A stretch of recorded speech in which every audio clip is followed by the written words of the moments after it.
दिनांक 11 एप्रिल 2024 रोजी ते आजतागायत शासकीय विश्रामगृह येथे मंद्रुप येथील विद्यालय येथे यातील नमूद आरोपी अनमोल केवटे, महेश कांबळे, आसिफ शेख, नागेश बिराजदार, बंदे नवाज शेख, राहणार मंद्रुप, जिल्हा सोलापूर यांनी फिर्यादीचे प्रवीण भानुदास कांबळे वय 37 वर्षे, राहणार कसबा पेठ, माढा तालुका माढा, जिल्हा सोलापूर याच्या संमतीशिवाय फिर्यादीचे डान्स बारमधील पोरींसोबत नाचताना फोटो व व्हिडिओ काढलेले आहेत.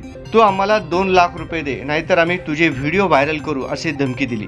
तसेच पैसे न दिल्याने सदरचा व्हिडिओ संस्थेच्या पदाधिकाऱ्यांना पाठवत आहे. तसेच संतोष पाटील महाविद्यालय यांचे मेलवर ईमेलद्वारे प्राध्यापक कांबळे त्याच्या विरोधात कॉलेज संस्था विद्यापीठ व उच्च शिक्षण विभाग पुणे यांच्याकडे मेलद्वारे तक्रारी अर्ज दाखल असे स्टेटस ठेवून मध्यस्थीमार्फत फिर्यादीस पैशाची मागणी करीत आहे.